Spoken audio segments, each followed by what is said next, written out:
Olá pessoal, estamos aqui para mais um episódio do Pele a Pele Talks. Hoje um pouquinho diferente na nossa dinâmica, temos dois convidados de honra. Estou muito feliz de ter os dois aqui.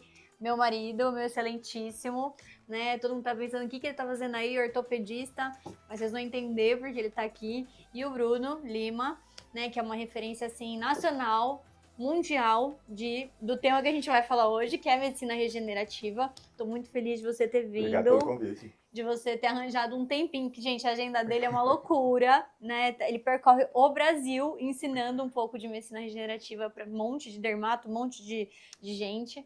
E também o meu marido, que também tem a agendinha meio difícil, mas, né? É um prazer estar com você. Então, eu queria começar falando um pouquinho, assim, o que é a medicina regenerativa, Bruno? Vamos lá. Bom, vamos lá. Por definição, a área da medicina regenerativa, na verdade, ela é aquela área que tem a premissa de utilizar algum produto biológico, seja celular, seja acelular, ou seja, algum tecido completo, né? Que tem a premissa de restaurar o corpo a não curar, mas a tratar algum tipo de lesão que aconteceu, né? Então, algum órgão que tem algum dano, esse dano pode ser dano pós-inflamatório, pode ser dano traumático, pode ser até dano congênito, né? Dependendo de alguns casos. Então, ele tem essa premissa de restaurar o organismo, né? Então, induzir ali um processo inflamatório de baixo grau para restaurar, né? Que não existe regeneração se não houver inflamação, né? Então, essa é a grande premissa dos produtos, dos principais produtos de medicina regenerativa.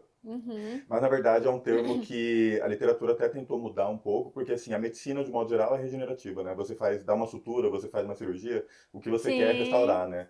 E quando a gente vai para algumas áreas, por exemplo, falar em área de ortopedia, é um pouco difícil a gente falar de regeneração de cartilagem, essas questões, né? Tá. Mas a premissa da medicina regenerativa é basicamente isso, de restaurar, restabilizar o organismo para ele dar conta de se autotratar. Isso usando o seu próprio material, um material biológico, não necessariamente o seu. Não, depende. A gente tem eu na minha vida acadêmica toda, a gente sempre tratou a medicina regenerativa como medicina regenerativa autóloga, né? Então sempre utilizando o próprio paciente, ou no máximo alogênica vindo de outro paciente, mas aí quando a gente trata de células, por exemplo, célula mesenquimal que não tem HLA, então pode fazer um tratamento alogênico. Algum produto acelular, por exemplo, lisado plaquetário. Mas aí agora, cerca de uns 4 anos para cá, principalmente na dermatologia, a gente tem produtos comerciais que são os exossomos, né, que a gente consegue comercializar. Aqui no Brasil ainda não é permitido utilizar de origem humana, né, mas lá fora é permitido. Então agora a gente costuma dividir a medicina regenerativa em dois produtos, os produtos autólogos e os produtos comerciais. E aí, esses produtos comerciais, né? Você vê algum problema na utilização? Porque a gente está usando, por exemplo, a gente, né, tem aí para venda o exossomo vegetal, de origem vegetal. A gente vai estar usando um negócio vegetal num negócio animal, então assim, a gente não tem estudos, talvez, das consequências disso? Não, principalmente quando fala em exossomo, tá muito novo, né, os estudos. A gente tem bastante estudos de ciências básicas mostrando função, mostrando mecanismo de ação. A maioria em estudos in vitro, né, em células in vitro. Então, isso é um problema, Isso até a gente translacionar isso para a parte humana, né, a gente perde muita coisa. Né? Mas sobre a questão de vegetal, eu não vejo tanto problema. O maior problema que eu vejo é no sensacionalismo na hora de vender. Tá. Então, assim, o que as empresas prometem com aquele produto, né? Que a gente sabe que vegetal ele vai ser um pouco mais limitado e ainda por cima que esses produtos eles são registrados aqui no Brasil como cosméticos, então não pode ser aplicado. Na teoria não poderia ser nem injetado. como drug delivery, nem pós-microagulhamento, nem pós-laser, nem nada, né? Então é como se fosse um sérum que a gente passa em casa. Então isso já diminui a eficácia dele, né? Então eu acho que o principal desses produtos comerciais são o que a empresa promete. Então, você sabendo de fato, você estudando a fundo de fato o que ele vai entregar, aí é uma coisa, né? Mas agora você prometer algo que de fato aquele produto não faz, aí para mim é o grande problema. Cobra-se caro, talvez, né? Cobra-se caro, exato. Tá. E quais as áreas que a gente pode usar a medicina regenerativa hoje, assim? Em qualquer área que precise de reparação tecidual. Tudo que você precisa tratar.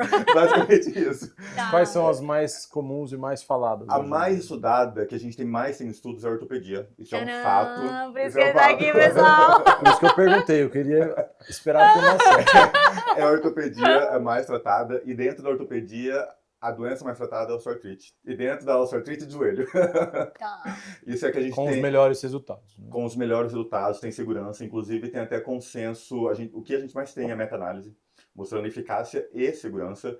Inclusive, tem até o consenso europeu que ele fala que para osteoartrite, principalmente grau leve, até 2, 3 eu não tenho certeza, mas até 2 pelo menos, a primeira linha de tratamento é o PRP, antes de Olha ácido só hialurônico, isso. antes mesmo de ácido hialurônico. Antes de Então, acelerar. paciente Dentro da linha dos injetáveis, ele Exato. apresenta um resultado igual ou superior, né? Ao Então, o ácido paciente chega, você faz o diagnóstico de ácido hialurônico, de osteoartrite, hoje é ácido hialurônico. Antes era corticoide, né? É. Hoje é ácido hialurônico aqui no Brasil, lá fora é PRP. Primeira coisa que chega, PRP. Isso é uma coisa que é importante ser falada, que lá fora, né, na Europa, nos Estados Unidos, ele já é uma terapia que já está há muito tempo regulamentada, né? E os órgãos são super rígidos e mesmo assim é regulamentado, é usado, né? E aqui no Brasil a gente ainda está muito atrasado, né, em relação a Muito isso, atrasado. e limitando a gente, inclusive, assim, de tratar pacientes que teriam um resultado maravilhoso, né? Sim. Mas se no consenso europeu está dizendo, né? Exato. Eu gostaria Então- até de puxar, né, um braço que é... Hoje a gente relata desse consenso que avalia a comparação do PRP ao ácido hialurônico na ortopedia. Como você vê a comparação do ácido hialurônico ao PRP na dermatologia? Eu acho que são coisas diferentes, são funções São diferentes, comparações resultados diferentes. diferentes. Você comparar a banana com maçã, ali no caso, né? Temos 2 tipos de ácido hialurônico na dermatologia, né? Tem um ácido hialurônico para fazer preenchimento, isso é coisa que o PRP não faz. Daí isso a gente consegue comparar com o plasma gel, que é um outro produto derivado do sangue periférico, que ele de fato ele forma um gel e a consistência é muito parecida com o ácido hialurônico. Então a gente faz preenchimento com ele. É temporário, dura quase nada, algumas semanas, meses no máximo. Aí sim pode ser comparado. E daí, conforme ele vai sendo degradado, ele vai promovendo uma regeneração, porque libera fatores de crescimento e tudo mais. Aí, no caso, daí tem o outro ácido hialurônico, que é o não reticulado para skin booster, né? Aí ele vai dar também uma função um pouco mais diferente do PRP. O PRP, ele vai induzir formação de ativação, proliferação de fibroblastos para dar formação de colágeno, ele pode tratar um melasma, ele vai dar um skin quality muito bom, né? O ácido hialurônico, ele é mais para hidratação e remodelação de tecidos, né? Então, eles são, a gente pode combinar. Combinando os dois dá um resultado muito bom, mas não comparando com outras, acaba sendo resultados muito diferentes. E aí, depois da ortopedia, que já está muito bem estabelecido, a dermato tem usado cada vez mais. Tem usado cada vez mais, e ainda dentro da dermato tem alopecia. Que daí Principalmente é o que mais tem alopecia, estudo. é o que mais, dentro da dermato, é o que mais tem estudos.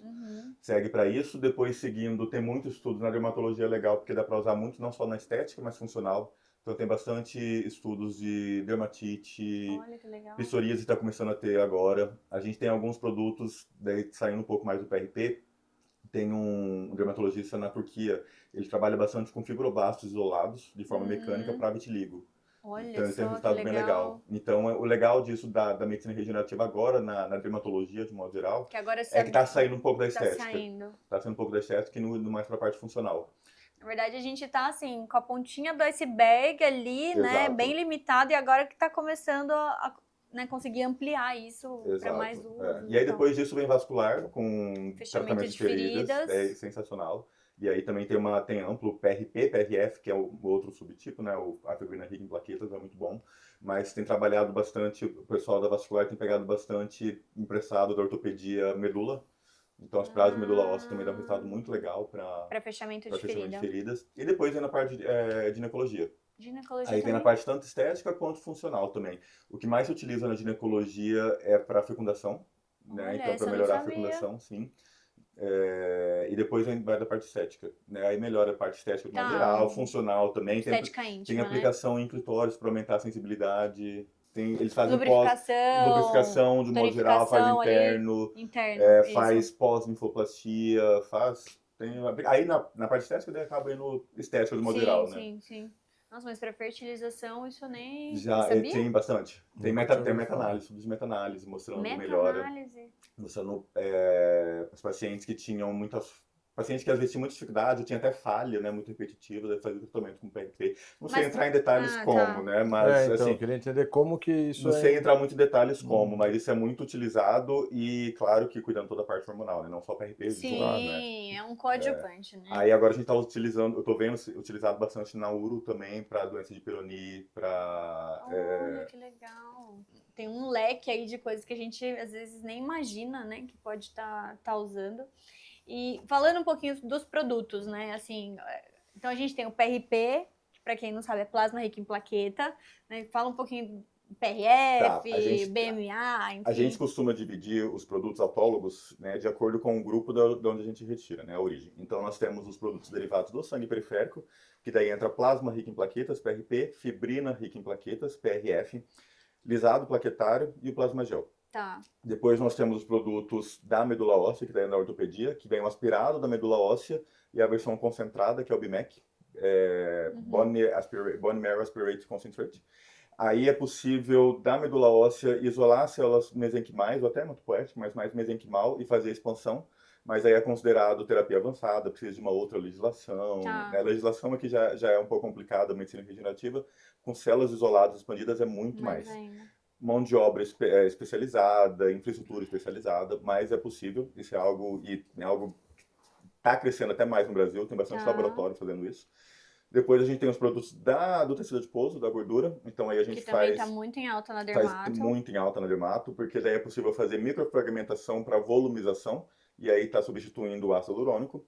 Aí tem como fazer o nanofat, que é para regeneração, e tem como isolar dentro da tecido adiposo, tem uma fração rica em células mesenquimais, que é chamada fração vascular estromal.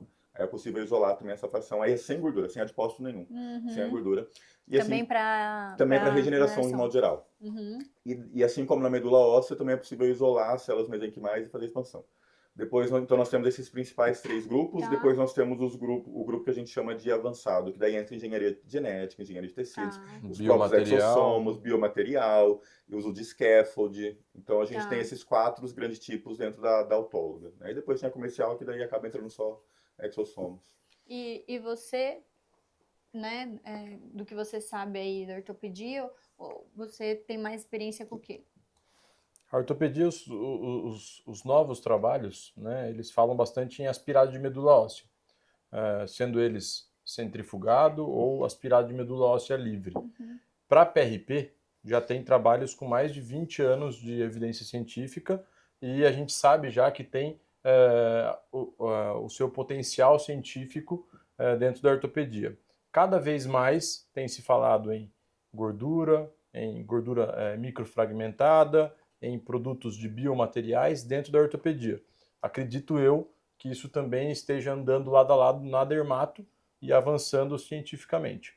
Agora, ô Bruno, quando você estava falando de PRP, você como um exímio preparador do PRP, qual é a importância que você vê ao preparar o PRP ou a classificar o seu resultado final do seu produto biológico? Rafa, isso é extremamente importante a gente citar, porque o PRP, como ele é um produto biológico, ele tem que ser tratado de uma maneira, assim, extremamente estéril, o ambiente extremamente estéril. E a gente tem 2 tipos de preparar. A gente tem como preparar o sistema aberto, que daí é onde a gente literalmente abre os tubos e prepara. Mas aí, para isso, a gente tem que estar no ambiente estéril. O que é? A cabine de segurança biológica. É aquele equipamento que a gente só coloca as mãos lá dentro. A famosa capela, com né? Famosa capela. Com tudo estéreo, luva estéreo, todos os produtos estéreis. Daí a gente pode abrir o tubo e preparar. É a maneira mais fácil de fazer, porque é muito fácil a gente, com o tubo aberto, conseguir coletar a fração que a gente quer. Só que isso é algo que demanda um certo dinheiro, que você tem que investir nesse material, e principalmente a infraestrutura, porque não é só ter a cabine. Você tem que ter uma sala específica, chama Centro de Processamento Celular. Sim. Sala de processamento celular.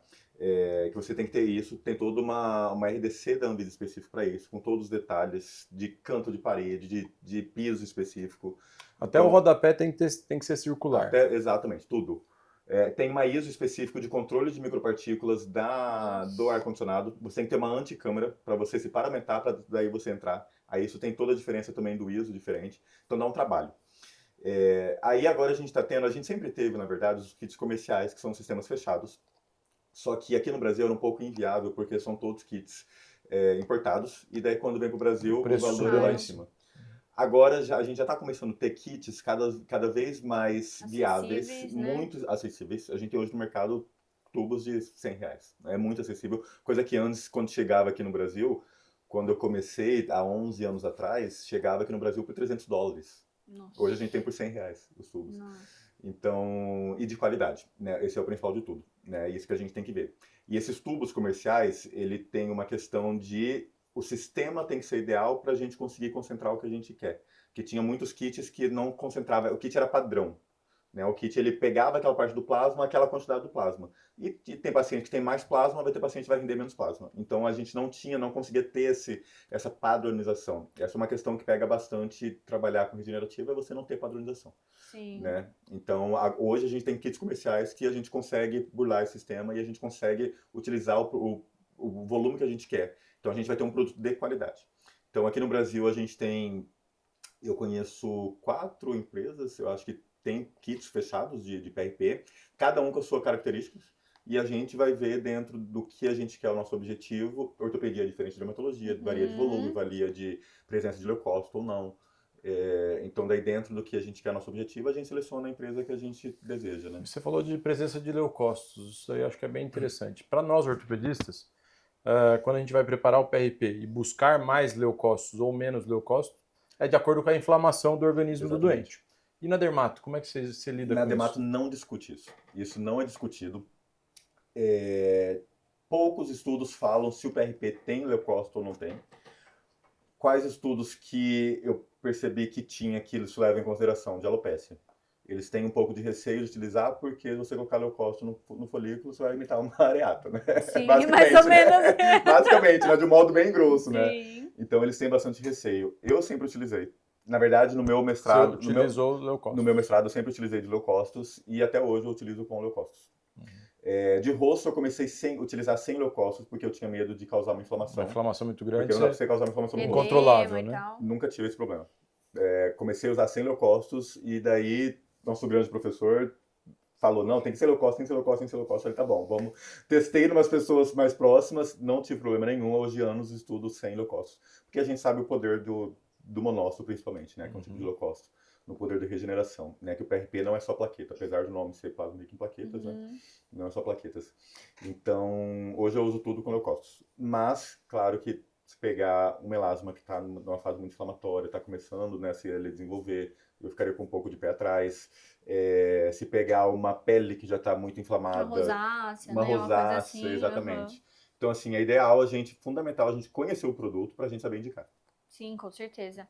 Você falou da sua tese de doutorado, né? Então, o Bruno tem mestrado, tem doutorado, tem pós-doc.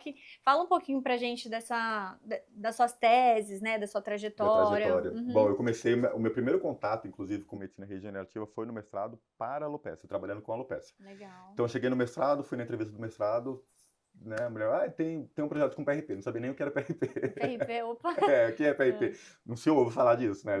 Não se ouve. Desculpa a pergunta indiscreta, mas quanto tempo atrás isso? 11 anos atrás. 11 anos, ainda estava engatinhando, né? Já estava engatinhando, mas já tinha muita evidência científica lá fora.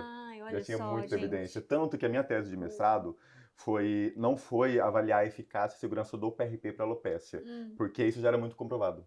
Foi justamente fazer uma correlação, porque antigamente pensava-se que quanto maior o número de plaqueta, melhor vai ser o resultado. Tá. Quanto maior o número de fatores de crescimento, melhor vai ser o resultado. Então, a minha tese foi justamente fazer essa correlação, essa quantificação desses fatores com resposta clínica.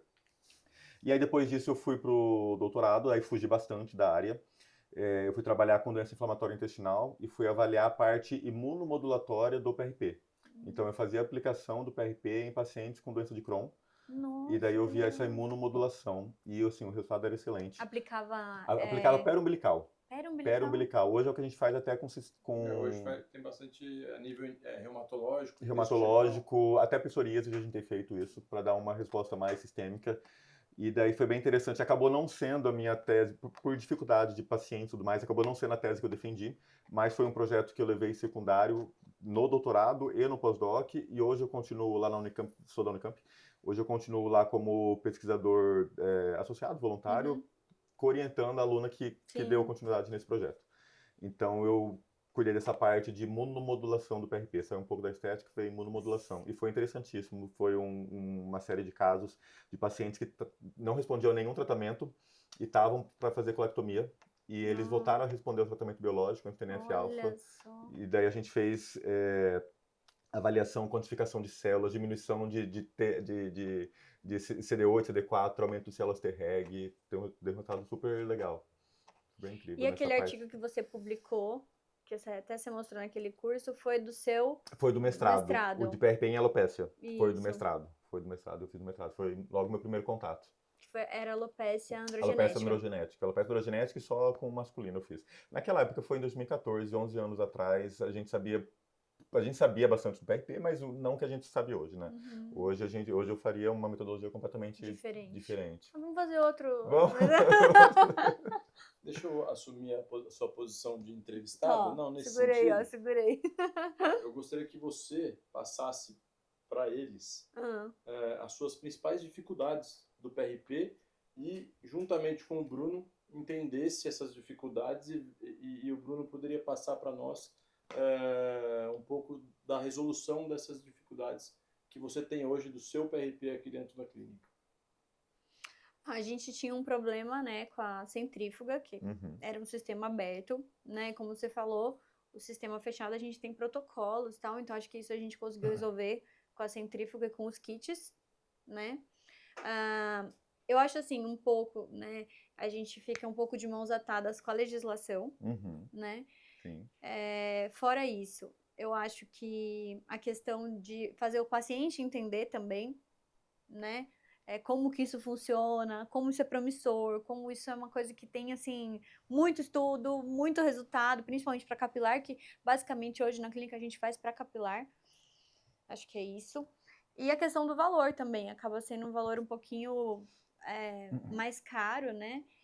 Até em função de todo o trabalho que dá e tal. Mas é um valor que você agrega, né? Você cobra pelo valor, né, da tecnologia. E hoje você coloca dentro de protocolos ou de aplicação única e exclusiva? Não, protocolos sempre. Protocolos. Assim, até porque não adianta fazer isso sem ter um tratamento domiciliar, um tratamento medicamentoso de base. Né? O PRP, a maioria dos estudos, como é estudo científico, eles focam no PRP sozinho, isolado, que dá esse resultado incrível, né? Mas assim, a gente associando em combinação com outros produtos, o resultado é mais maravilhoso ainda, né? Não tem por que fazer monoterapia com ele. Não. E aí, você recomenda, assim, por exemplo, se a gente fosse falar de PRP para capilar, né? Fazer quantas sessões, a cada quanto tempo? Tem que fazer uma manutenção, não tem? Eu acho que, assim, isso não só na alopecia, não só na dermatologia, o primeiro de tudo é saber indicar. Tá. Saber a indicação ideal do PRP. O PRP, medicina regenerativa, não é para todo mundo e não é a qualquer momento. Exato. É o mesmo paciente que ele pode ser indicativo, mas não naquela hora, não naquele momento. Principalmente PRP, quando fala de PRP, vem de plasma. Plasma varia do paciente. Se você cortar do mesmo paciente de manhã e à tarde, são completamente diferentes. Né? Então, primeiro a gente tem que ter esse conhecimento, né? E a gente sabe que PRP não é só coletar, centrifugar e aplicar. É muito mais coisas. Então, a gente tem que saber indicar. Exato. Medicina regenerativa de modo geral. Depois disso, indo para capilar, o paciente tem que estar naquele momento indicativo ideal, né? Se o paciente for para transplante, indicativo transplante é transplante, não tem o que fazer. A gente consegue auxiliar, fortalecendo a área doadora, fortalecendo a área receptora, mas para capilar, o que a gente vê, no mínimo, 3 sessões. Com 3 sessões você começa a ver um resultado ok. O ideal, assim, de 3 a 5 sessões, intervalo mensal. Né? Intervalo mensal. Ou você pode fazer combinação com outras técnicas. Por exemplo, um mês faz PRP, outro mês faz MMP. A gente faz isso aqui. Mesoterapia, com mesoterapia, minoxidil, dutasterida, capacete, exato. LED. Manter a medicação oral é também fundamental. E assim como qualquer outro produto, não só o PRP, a gente nunca vai ter um protocolo específico. Né? Nunca vai ser faz tantas sessões, tanto tempo. A gente vai avaliando o paciente. Sim. Isso que você falou é muito importante, né? Isso, acho que você também vê muito isso, né? Que a questão que você falou não é para todo mundo, não é toda hora. Então, aquela premissa do preparo do solo, que eu acho que é importante a gente falar aqui, né? Então, você pegar um paciente mais idoso, ele não vai ter a mesma resposta num paciente jovem. O paciente que é inflamado, obeso, Exatamente. Não vai ter a mesma qualidade de material que uma pessoa que é super atleta.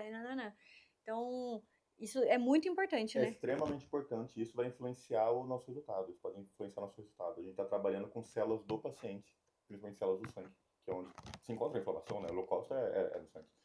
Então, o sangue tem que estar ideal. E quando a gente vai para outros produtos, por exemplo, o tecido adiposo, então, por si só já é inflamatório, né? Então, se você pegar uma pessoa sobrepeso, síndrome metabólica, resistência à insulina, diabetes não controlada, então você vai está trabalhando Somatiza a agressão da retirada da gordura e por aí tudo, vai. exatamente. Então, você vai trabalhar com um produto extremamente inflamatório. Você vai ter um resultado, ou você não vai ter o resultado que você quer, ou você vai ter um resultado rebote, um resultado que bem diferente do que você quer. E daí a gente vê na ortopedia, quando você aplica um produto de um paciente extremamente inflamado, você joga numa sinovite, o Rafa tá muito bem aqui. Você gera mais sinovite. E o paciente vai parar no hospital para fazer lavagem, né? Você percebe isso Sim, nos seus sim. pacientes? Percebe? Uhum. É fundamental você tratar o paciente antes. Por isso que não é a qualquer momento. Assim, o paciente A chegou, gente tem na ortopedia dificuldade, porque os pacientes que estão com problemas articulares, tendões, ligamentos, eles são Não, já sedentários por si só. Sobrepeso. Então, os resultados em atletas é totalmente diferente para os resultados em pacientes idosos, sedentários, com alterações sistêmicas variadas. E você falou de atleta. Os atletas lá fora procuram muito isso, né? Se você for investigar a fundo, pegar na NBA, eles fazem até cultivo de células pré-temporada para fazer aplicações durante lesões, né? Então, isso não conta como doping. Né? Não, porque é autólogo. É autólogo, né? É autólogo. Então, cada vez mais a gente vê que os atletas aderiram ao tratamento regenerativo ou biológico, né? Como o Bruno falou. E a ortopedia nasceu na medicina do esporte, né? O PRP nasceu na medicina do esporte. Futebol também, o pessoal usa muito. Muito. Às vezes até ocultamente. Gente, eu não sei, eu não sou da área toda. Inclusive brasileiros. Inclusive brasileiros vão lá pra fora. Até ocultamente, às vezes, para que ele não seja desvalorizado. Mas atleta com uma artrose grave de joelho, ele oculta a artrose dele, vai tratando com biológico para que não caia o passe, a valorização do mercado do atleta. Olha só. Que legal, né? Uma questão legal que você falou, que é importante a gente sempre falar, além da indicação, é alinhar a expectativa do paciente. Porque a regeneração, a reparação é demorada, né? Então, assim, não é algo que a gente vê, não é um ácido hialurônico que já vê o preenchimento na hora, né? Então, é algo que a gente tem que alinhar com a expectativa com o paciente. Que é isso é uma coisa que eu explico bastante, assim, até quando vai fazer um bioestimulador já pronto, né, sintético, uma hidroxiapatita de cálcio, que é uma coisa que é em médio e longo prazo. Exatamente. Então... Mas é bom que o resultado é muito natural, muito biológico, né? Então, o paciente... E assim como no bioestimulador injetável que a gente faz sintético, né? Então, uma hidroxiapatita, um ácido polilático, a gente orienta o paciente a não tomar anti-inflamatório, porque isso pode diminuir a resposta dele, a produção de colágeno, enfim. Quando a gente usa um PRP, quando a gente usa uma gordura também. Igual, inclusive, você tem que retirar essas medicações até antes. Que tem alguns anti-inflamatórios, praticamente todos os anti-inflamatórios, eles têm uma influência muito grande na viabilidade e na função plaquetária, principalmente quando fala de PRP, né? Então, você vai cortar um PRP, aquela plaqueta pode não estar tão viável assim, né? Então, a gente retira antes e também alguns dias depois a aplicação também evita fazer. E você está falando de anti-inflamatório não hormonal, mas o hormonal também. Não, o hormonal também, todos, a gente orienta tudo. A gente orienta tudo. Esteroidal, e daí influencia bastante. E daí sempre alinhar a expectativa com o paciente e saber cuidar do paciente também nesse pós, né? É uma coisa tranquila.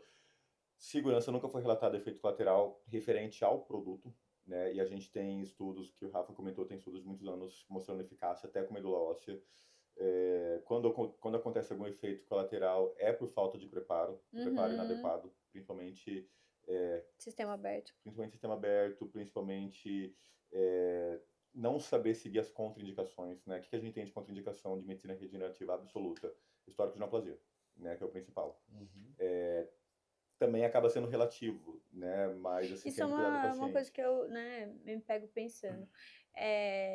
Por exemplo, um paciente que tem um histórico de câncer de pele. É contraindicado eu aplicar, porque eu posso estar meio que ali acordando algumas células neoplásicas, né? A medicina regenerativa é fator de crescimento. Né? Então, você vai colocar ali, é difícil. Mas acaba sendo um pouco relativo. Por exemplo, você vai na ortopedia, vai aplicar no tornozelo uma pessoa que teve um câncer de pulmão 10 anos atrás. Sim. O que vai acontecer?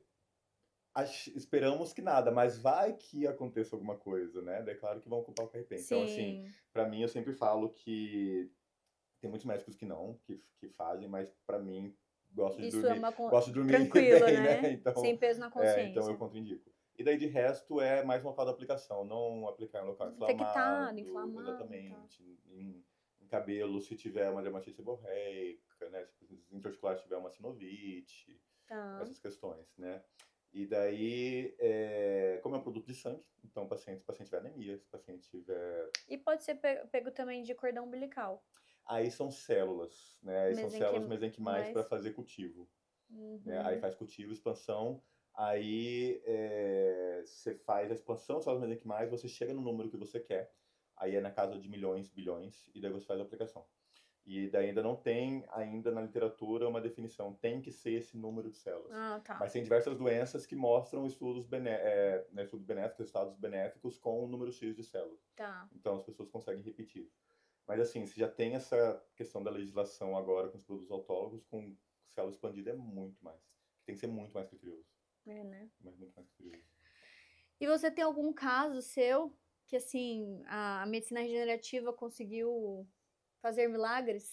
Não, milagres, eu acho que é uma palavra forte, mas tem resultados que são surpreendentes. Isso aí é indiscutível. Dentro da ortopedia, a gente tem que ter muita cautela com a gravidade do quadro.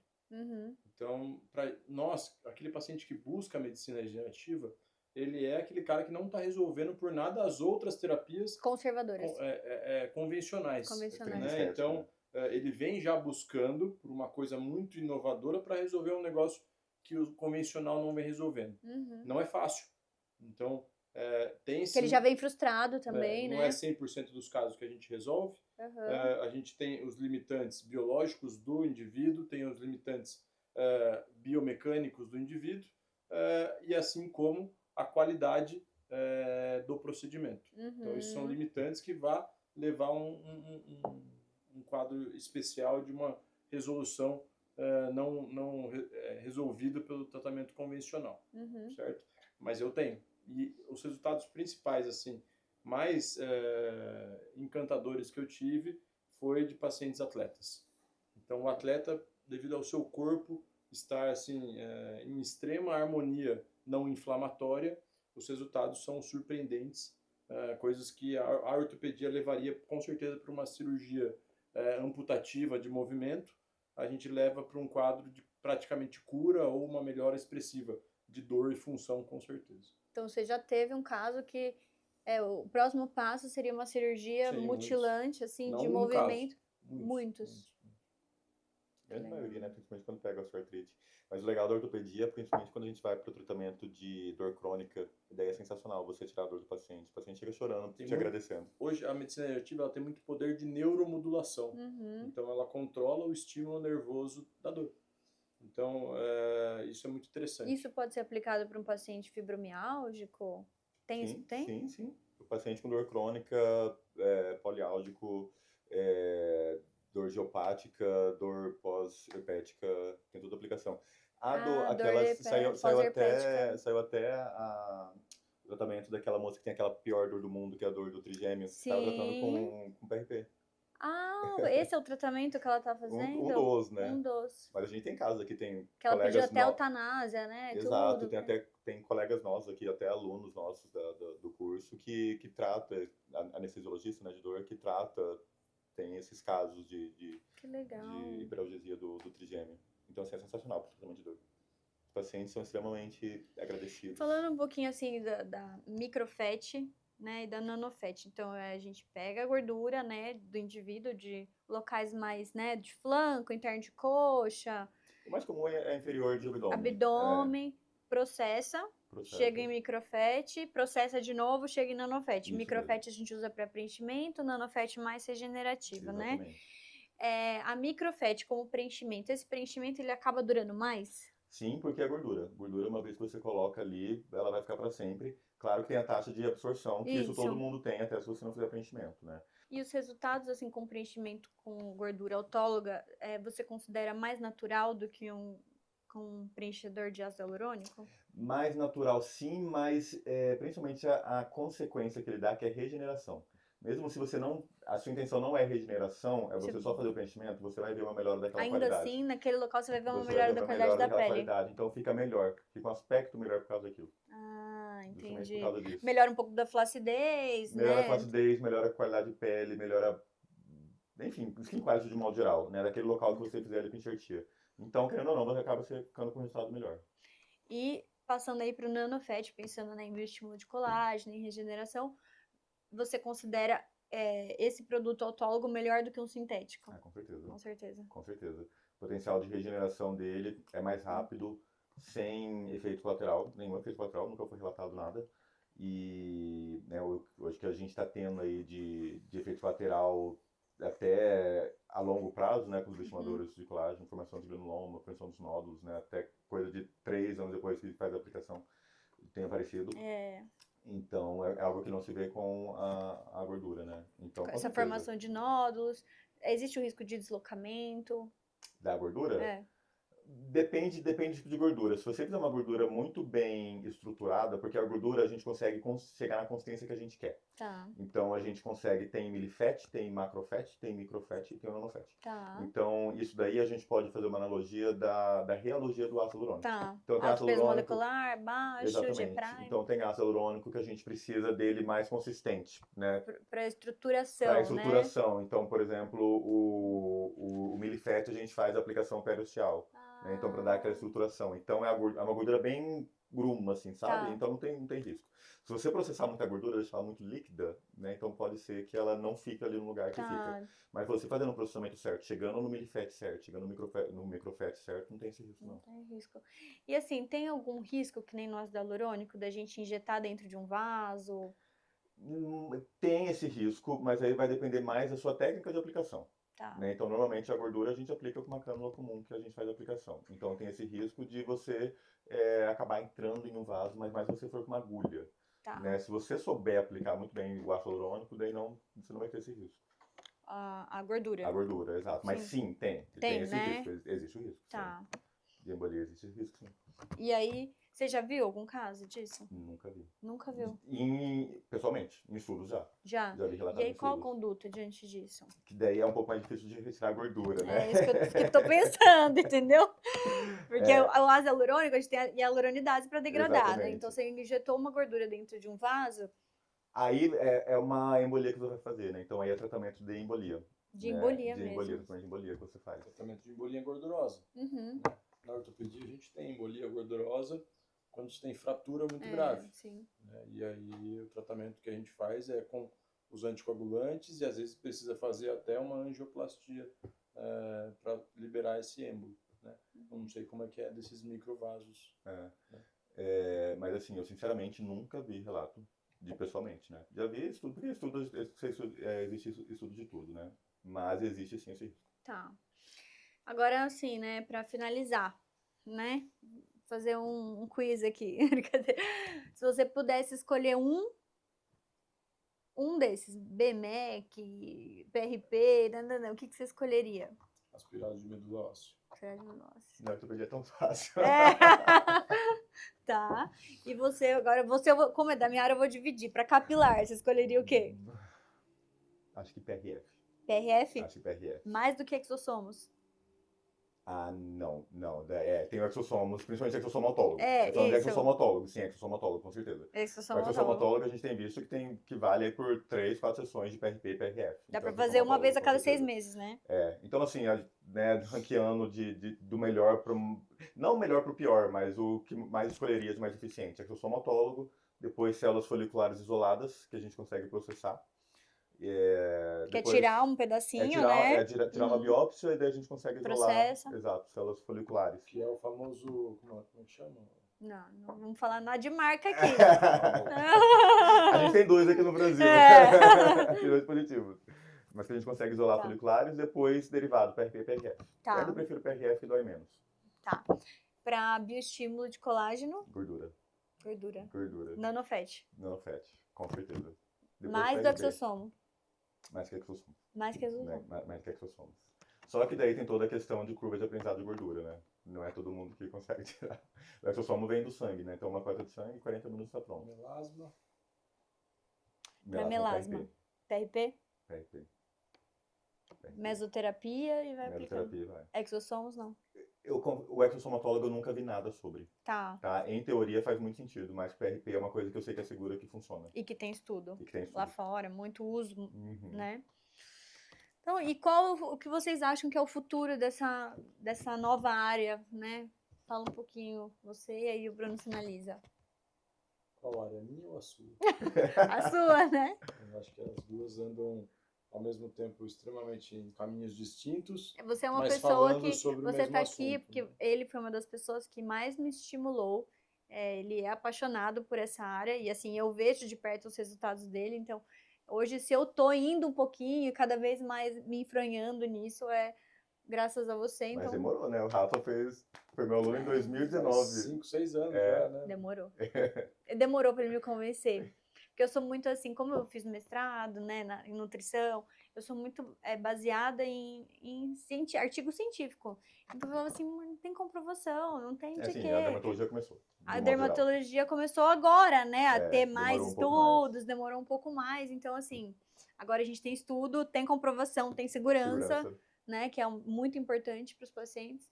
Mas, fale, o que você acha? Eu acho que o futuro é cada vez mais fragmentar cada produto que a gente tem, né? Então, eu deixo até para o Bruno passar essa cereja do bolo. Ele sabe muito mais dessa fragmentação, mas desde a gordura, quanto o PRP, quanto os produtos do sangue periférico, quanto os produtos da medula, quanto mais a gente concentrar o que a gente quer, isolar o que a gente quer, mais potencial biológico a gente tem. Então, acho que esse é o futuro. A gente cada vez mais fragmentar mais os nossos produtos com mais tecnologia. Né? E eu acho que dentro da área de vocês... A questão da ativação também, né? Que agora... Sim, influencia bastante, né? Como comentei, o PRP não é só coletar e centrifugar e aplicar, né? E eu acho que dentro da área de vocês, o futuro é associar os produtos biológicos às tecnologias, né? As tecnologias através da luz, através de poderes físicos, eletroestimulações e por aí vai. Eu acho que esse é o futuro. Mas... Bom, eu acho que... Deixa o Papa falar agora. Que isso? Eu acho que até é engraçado, eu acho muito engraçado o pessoal falar, esse é o futuro, né? Porque esse é o meu passado há mais de uma década. Nossa, gente, olha isso, que humilhação. Eu acho muito engraçado isso, mas assim, graças a Deus a gente tá tendo essa... mas graças a pessoas como você, que, por exemplo, estudaram, publicaram, né? Ele publicou numa revista de alto fator de impacto. Exato. A gente tem hoje segurança para trazer isso para os pacientes, né?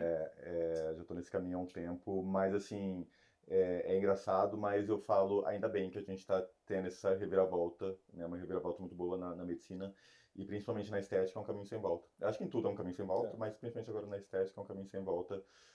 Devido a todos, porque na ortopedia, como o Rafa falou, é uma última opção, você faz, né? Às vezes tem outras coisas que apenas não resolvem. Só que na estética a gente está vendo muita complicação das coisas, né? Então a gente está trocando uma coisa que está fazendo mal por uma coisa que está fazendo bom. Diferente da ortopedia, que é algo que simplesmente não funciona, você faz, né? Agora a gente está trocando coisa que faz mal por coisa que faz bem.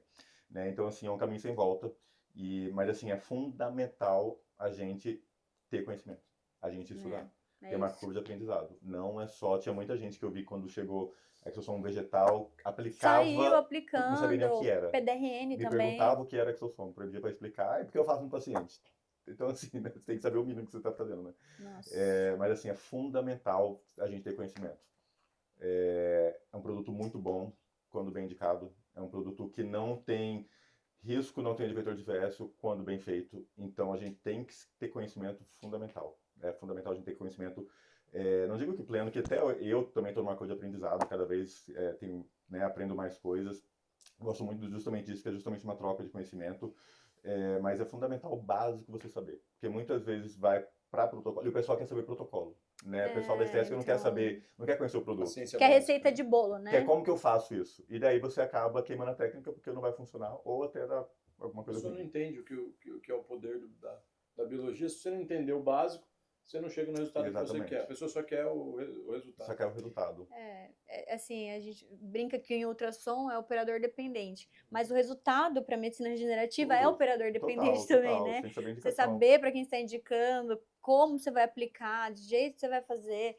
A mensagem que eu sempre passo para todas as aulas que eu dou, todas as palestras que eu dou, é saber indicar. Esse é um fato, você saber indicar. Porque não adianta nada você ter o produto ali na sua mão, mas você não saber indicar. Sim. Ou você tá com aquele paciente que você não sabe o que fazer ali com ele. E aí você vai utilizar uma técnica que não funciona, né? Você vai... É mesmo, de um modo geral, de estética, né? Sim. E aí vai gerar frustração, a pessoa Para gasta os dois, dinheiro. né? Para os dois lados, né? Sim, Para o pros médico dois que não conseguiu lados. tratar e o paciente que tratou dinheiro não resolveu. Então essa é a grande principal mensagem que eu sempre passo nas palestras. Saber o que está fazendo, o mínimo, o básico. Uhum. E principalmente saber riscos que pode ter, toda essa questão de fazer o esclarecimento, saber contraindicação. E saber a indicação. Esse é um fato. Tá ótimo, então. Obrigada, meninos, pela Obrigado pelo presença de convite novamente, foi um vocês. prazer. Aproveitem para seguir. Bruno, quer falar seu Meu Instagram? Instagram é brunolima.regenco, de Regen Consultoria, que eu também dou consultorias de... Olha só. trabalho numa empresa, né, de sistemas fechados, comerciais, de medicina regenerativa, e também dou consultoria de toda a parte científica, de projeto científico, publicação de artigo, Que legal. criação de metodologia. Então, tenho 2 empresas com isso, na verdade, mas o meu Instagram é brunolima.regenco. E o seu? Doutor Dr. de doutor, ponto, Rafael, com 2 Fs, Marum. Eu agradeço o convite, mas agradeço ainda mais você estar aqui, que foi eu que iniciei essa conversa desse seu convite. Você é um cara que eu conheci quando estava engatinhando, começando nessa, e hoje Tá é voando. indiscutível que é respeitado a nível nacional, referência no assunto. Internacional, tá publicando. Obrigado por essa disponibilidade. Obrigado a E você. por poder falar de um tema que só tende a aumentar e a crescer. Obrigado. É sempre uma honra, sempre um prazer falar sobre medicina regenerativa, é o que eu mais gosto de falar. Então, obrigado pelo Dá convite. pra ver aí. que brilha o olho, né? Bonito até. Aproveitem também pra me seguir, se você não me segue, doutora Patrícia _Jacob, e se inscreve no canal pra poder ver tudo isso e não perder nada.